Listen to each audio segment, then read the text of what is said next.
Rose Court. We're live on Combo TV, Facebook, everywhere, man. How are things? How are things, Coach Nick? They're good. They're good. I'm just kind of reeling after 2 straight days of just sitting there watching 8 games, and my mind is swimming with all manner of tactical X's and O's. Yeah, you know, when I watched Jokic play in Paris, I was thinking to myself, this is the best basketball player I've ever seen play basketball with my own 2 eyes. And then the stats tell me he's the best player in the game, right? And then the eye test still tells you that.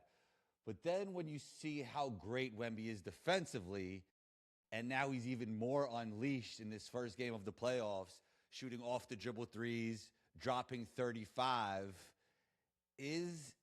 could it be that Wemby's actually the best player in the NBA? No, not yet, but you're right. Well, here's what we have to do is, a lot of times we can sort of not give as much credit to defense as we might think because offense is so important. But with Wemby particularly, what he does do on that end does bend the offense, their opponent's offense so much that we probably got to give him a little extra X factor on that side.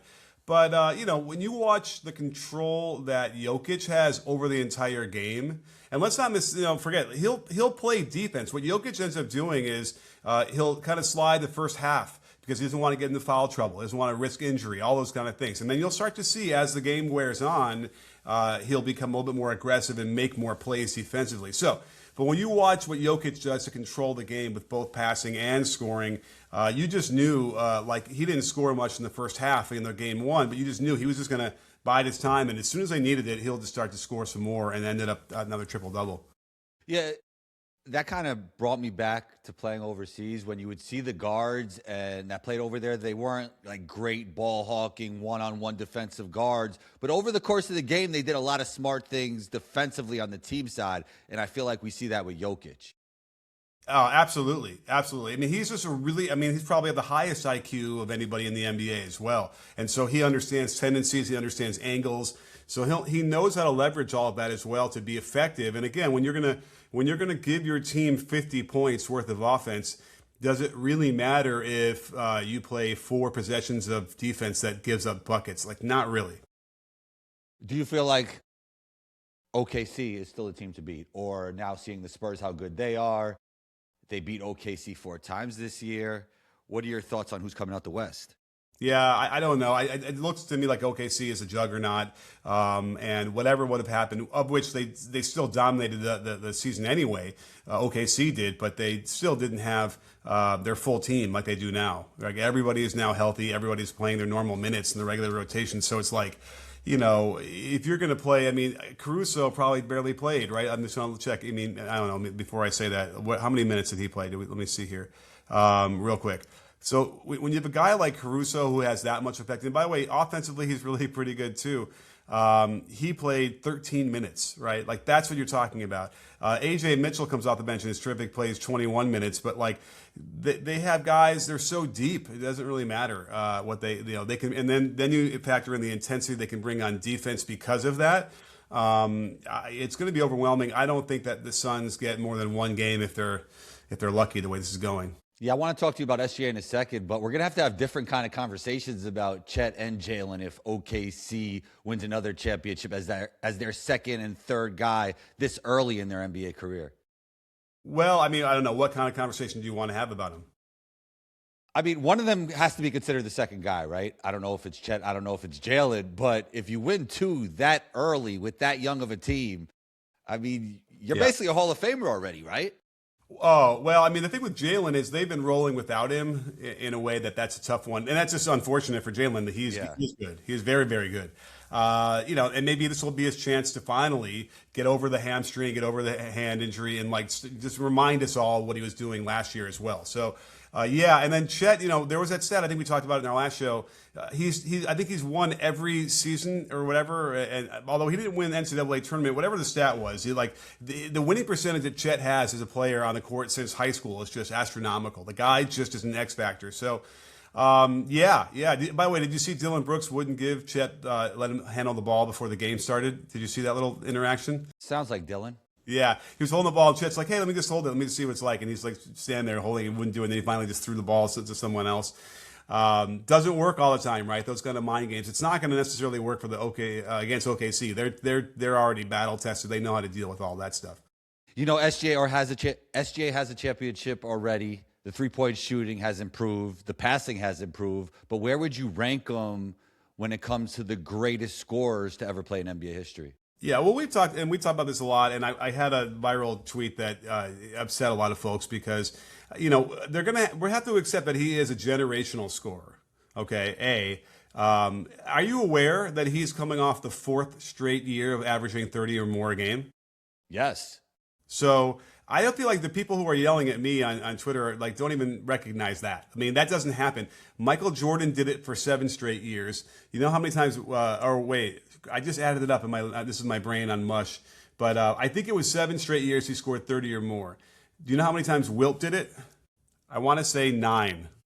Well, then, and he averaged 50 though, so Wilt's in it. And 50 was in that stretch, right? Yeah. I can find the text. I sent it to somebody else, but at any rate.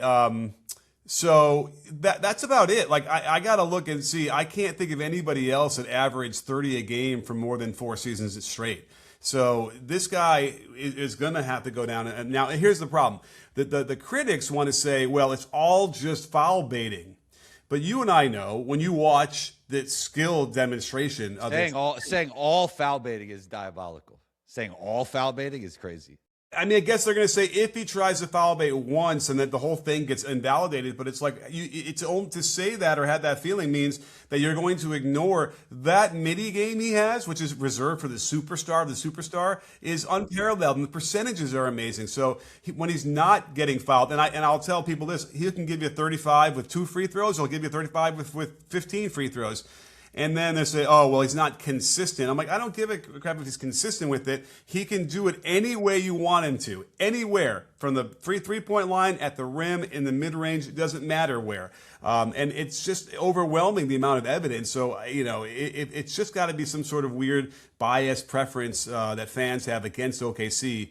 And if I have to hear one more person try and shove in how OKC plays defense to criticize SGA's offense, I'm going to lose my mind. I cannot stand, like, that's like, you know, mixing, you know, these mints are really tasty because it's sunny out today. Like, I don't know how else you can make those connections because it doesn't make sense to me.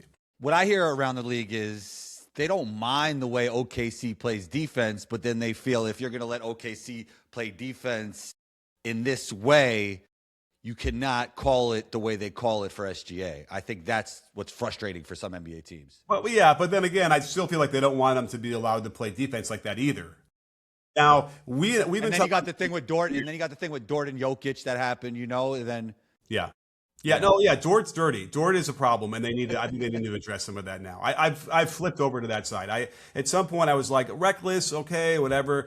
And by the way, he certainly does play defense fantastically for probably 90% of the time. But there's enough of the dirty stuff in my mind where it's like it's crossed the line. Now, I will get into this in the video. I wonder if I can get it done today, but I think I mentioned this before. I went through, because the SGA stuff that they get mad about is that quick pull into the guy while he's driving, right? He's not in legal guarding position. And I went through the last 200 drives he's had in the regular season, which spanned about 20 games, and then yesterday's 19 drives. And he's eliminated that. He doesn't do that anymore, almost to the point where maybe he heard the criticism. He's like, all right, I'm not going to do that anymore. The only problem we're having now with SGA is the armbar. And there are a few that should be called offensive fouls that are not. The one that I posted, which is just an incredible display, he's like tween, cross, behind the back. You know, his handle is unparalleled, I think. Especially because, like, I know Kyrie's got the crown, but there's something different about SGA. You know what I mean? About how he plays with a unique cadence. He plays with a unique cadence, and then his feet and legs get into unique angles, too. Like, he's almost doing splits out there sometimes. Right. Yeah. And his whole body will be angled to the floor in a weird way that you can't keep him. Yeah. I think that might be the difference. Kyrie does it, and it's not as aggressively like getting by you as much. He'll embarrass you, and then he'll get a 3 or the mid range, whatever. And with SGA, it's like he'll do it, and then he's getting into you and by you, and then for the right to the rim, and then with incredible finish. So I think that might be the subtle difference between it. But it's like you're not ripping it. He's not losing it. It's not like, you know, there's some other guys that like to try and do fancy combos, and then they end up fumbling the ball a little bit. It might not be a turnover, but they fumble their head, the dribble. You know who I'm talking about. I'm sure consistently does that. SGA is just clean as clean can be. Real quick, better scorer, Kobe Bryant or SGA? I think you got to go SGA now because of the three-point shooting. I mean, it's certainly the foul drawing, the foul baiting, whatever you want to call it. And by the way, it is a cascade of events because if he's going to draw that many fouls, it does change the way you'd have to try and defend him, right? Like that is something interesting, which again just speaks to why he's so hard to guard. So I think I might, as a scorer, I might have to put him above Kobe, believe it or not. How hot is that of a take? It's pretty crazy. What are you looking at? The efficiency? Efficiency is a big one. Movement pattern. He's quicker than Kobe, right? Oh, I mean, Kobe was really quick. I disagree with that. I think Kobe had the better first step in terms of straight quickness. Now, SGA's first step is very elusive and it's unique. It's so, and by the way, they're very, very similar anyway. You could do that edit where Kobe goes boom and then stops and then does a turnaround fade from 15, and you'll find that exact move from SGA. All that. You don't think there's a quick twitch going on in there that SGA has that Kobe didn't have? No, Kobe's first step was crazy, I think. It wasn't Jordan level, but it was crazy. I know, but all right, so is SGA. I mean, it feels to me, I'll have to go back and watch a little bit more Kobe to remind myself from the early Kobe days what you're talking about. All right, you were texting me about Detroit, Orlando. Cade had a big scoring game, but I do feel that it was a little too Cade-centric. I like to see the other guys be a little bit more involved over the course of the game. That's when Detroit's playing at their best. Everybody's saying upset alert. Can you see that, or is that an overreaction? I mean, when you lose the first game on the road to and you're number one, I mean, at home, that is tough, right? Like, it's still, I bet you the odds are that the number one seed wins 65-70% of the time, right? So they're still favored for sure, and they can just, they'll get it back after game two. Listen, the Magic were very much, they put on their hard hats and they were making some tough shots. They were not intimidated being on the road. This newfound energy on defense, I feel like, I probably watched 10 Magic games all season long, right? But I don't recognize this team in terms of the defensive energy they've been bringing recently. And I don't know if Detroit did either, right? And so that was really impressive, I thought, for me. And then even there was moments with Banchero where it looked like he was going to devolve into one of those really bad ISOs that's going to yield a terrible, heavily contested mid-range shot. And instead, as he started to do it, you're like, he throws an amazing skip pass to the corner, one more pass for the wing, and Detroit just couldn't catch up, and they hit the three. So, they're getting a lot of good ball movement there. And so Detroit's going to have to figure some things out. And I did think that Cade played well overall. But he did have a stretch, where he wasn't great. There's some turnovers and some bad missed shots, which is what we've sort of seen, and I criticized him before. But then they didn't have him in. Did you notice that? He wasn't in the fourth quarter between 7 minutes and 4.5 minutes. It was a weird stretch when they were down by 8. They needed him in there. They needed buckets. I don't know what that was about. I need to go study that and figure it out. But that's a coaching mistake. Yeah, I'm really high on Cade, but the reason why I don't think that the Magic could win this series is because I don't believe in their offense over the course of a series, just the shooting and then the Paulo-centric stuff. So to me, this was a blip, and I think anybody who's saying upset is overreacting. I mean, listen. It's a little bit only, but when you talk about losing the first game as the number one seed, that does shift a lot of odds. But you're right. Obviously, game two ends up probably being okay, how about this? Detroit cannot go down 0-2, right? Oh, then we're on upset alert for sure. Yeah, then the series could be over. And so now you're talking about game two, right, being a lot of pressure on the home team. They have to win that game. How are they going to react in the face of that? The crowd's going to come out, right? They're going to be really pushing them. That'll be really helpful. All I can tell you is that they better hit some shots in the beginning. They should. If they don't, I feel get it off the back early and just start hitting, having a good start. I'll get worried if they have a bad start or a mediocre start in the games back and forth, and maybe the Magic are able to control some of that game because again the pressure will only mount. So just keep your eye on that first quarter in Detroit because man, they better pull some stuff out that'll help them.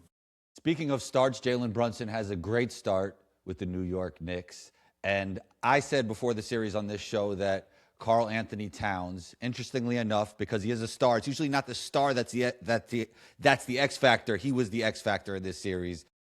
75% from three, 10 for 10, 100% from the line. Do you think the Hawks have any chance in this series? Not really. They don't have any size, and even the defenders they have that are really good, like we're really struggling. So, I don't think so. I think that they're shorthanded anyway, which we all know. Even though they've been playing terrifically over the last month of the season, after they got rid of after they traded Trae Young and upgraded some other positions. But yeah, they can win. They can win a game. They can maybe win two, maybe. But no, I don't see them having much of a chance. I think that they're going to have to, do some of that coaching stuff in terms of defending Brunson a little bit differently when we're talking about that, because that's going to be a big issue. I think the Knicks did do some nice stuff with Cat and Brunson together. Remember how that's always been a big problem that they were criticized for? That started picking up towards the end of this regular season. Yeah, and it's like, listen, by any means necessary, right, Combo? If it took them that long, fine. If it seems so simple, why wouldn't you have done it before? I don't know. But whatever Mike Brown finally got through to them or figured it out, I mean, like even to the point where like they kicked the ball to Cat on the high post and Brunson runs around like for a handoff. Cat keeps it. Brunson continues to curl, and then he throws it to him in the lane for a nice little, runner like at the front of the rim. Like that kind of stuff is great to see because of the gravity of those two players is coming into play, and that happened a number of times. And again, like unless Atlanta can, I think they're going to have to press in the backcourt. They're going to have to try and make him take off more time because if they're going to let him come in and initiate the offense to begin with, the Mike Brown's offense, the ball was just pinging around the floor. They could not keep up. Yeah, Jalen Johnson was a player I always loved. I was amazed he was getting G League reps. I said his rookie year, if he were to get opportunity, he'd be all rookie team all the way back then.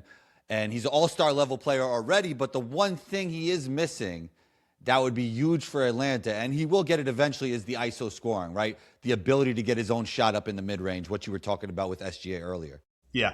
Yeah, and he wasn't, he 8 for 19 from the field. He had 23 points. It was okay. But yeah, they're going to have to be just better than that. CJ I thought was pretty good. He had 26 and he shot well from three. So they're getting some moments there. And it was a close game. Let's not ignore that. Like the Atlanta was really competing for a lot of that. The bigger other problem that the Hawks struggled with and then Atlanta couldn't stop was a transition. They're going to have to figure out how to get back. And if they did that, by the way, I think they gave up 22 or 23 points in transition to the Knicks. If they can cut that in half, and that's something. And that's not even a huge adjustment necessarily that you have to do. It's in terms of just hustle, limit a couple turnovers. Now, they didn't have that many turnovers, but a couple of them were really crucial. It's an interesting series, but I just think that there's going to have to be some sort of major adjustment here in terms of defensively for them to figure out how to get more stops. So Lakers get a big game one win. No Kevin Durant. But when you're watching LeBron James play, you see all the IQ as one of the smartest basketball players to ever live. You see that he's almost pacing himself, and he had all those assists early, but it's almost in a way that he's not expending energy because he knows this is going to be a long, drawn-out process in the playoffs, hopefully for them. And when you think about Steph Curry, when you think about Kevin Durant, you think about LeBron James, they could all still get their stats, but then you think about who could impact winning still at this age. And it feels like LeBron James, who's a little bit older than them, could impact winning even more so than those two. Yeah, he surprised me than those two, than Luka and who you talking? Than Steph Curry and KD. Steph Curry, KD, sorry. It's interesting. Yeah, Steph was injured. That's the problem, and that's what we're getting from him. They're all injured, Coach Nick. They're all injured. More injured than LeBron would be if he's banged up. Okay. So that's part of it. But because Steph still, he showed you in that first game in the play-in that he could impact winning more than anybody, right? Like he was crazy great in that game. I was actually at that game for the Clippers.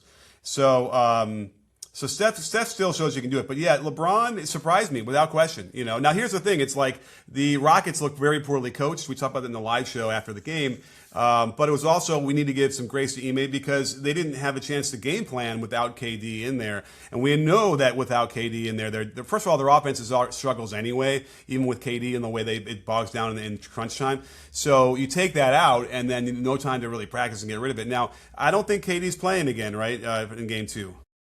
I think it's questionable. I don't think we know. Now, luckily for them, because there was some hubbub about how the schedule was really favorable for the Lakers. They gave them 2 days off in between games 1 and 2, and then I think another 2 games between 2 and 3, which is everybody gets a couple games off in between games during the playoffs, but it's not usually consecutive like that. I think that was the scheduling. I don't know. You got to wonder. But that said, I think the schedule probably had been set before. We knew that Luka and Austin were going to be out like this. But anyway, but that'll help KD, right? Because that'll delay the series a little bit longer. But yeah, without KD, there's no hope. They'll get swept probably. We saw a huge Luke Kennard game, and I always felt like we'd see more of these, even earlier in Luke Kennard's career. But I think it's such a great player-coach fit with J.J. Redick, who understands him as a shooter. I feel like we might be even seeing more of this from Luke Kennard going forward, and it's great to see. I mean, he's not only just a shooter. We saw him initiating offense. I don't think he's as bad on defense as people think. So it was good to see this from Luke Kennard because I always felt like he had it in him, Coach Nick. I always felt that way. I agree. I've always felt that way. And it's the playmaking that you're talking about. He can really handle the ball, and he can drive. He can finish off of the floater game. I mean, he's got a complete game, and it's just a testament to show you like what happens when you can't quite get in the right situation. Some players luck out, and it happens that way, and other players don't. And I would suspect it's a personality thing for him where he never was going to try and force it or like say, I'm going to once and for all going to prove it. I'm just going to keep my head down, do what the coach tells me to do. But, and by the way, we probably wouldn't see this as much without Austin Reeves going down, right? And without Luka going down. 100%. So this is one of those Wally Pipp moments where he's going to, slide in there and show what he can do. And man, first of all, we know he's a great shooter, and then you're going to see more of that playmaking. So what a terrific deal that they did to get him. I'm almost forgetting what the deal was. How did they get him again? Was it a trade? Yeah, before the trade deadline. I'll tell you. It was kind of like underrated. Yeah, transactions here. Let me see here. So the transaction was, it was. So they traded away Gabe Vincent and a second-round pick. Wow, that's it for Luke Kennard. Amazing. I mean, because Gabe Vincent wasn't really doing it for him. He didn't look great in his playoff game for Atlanta, that was a great deal for the Lakers.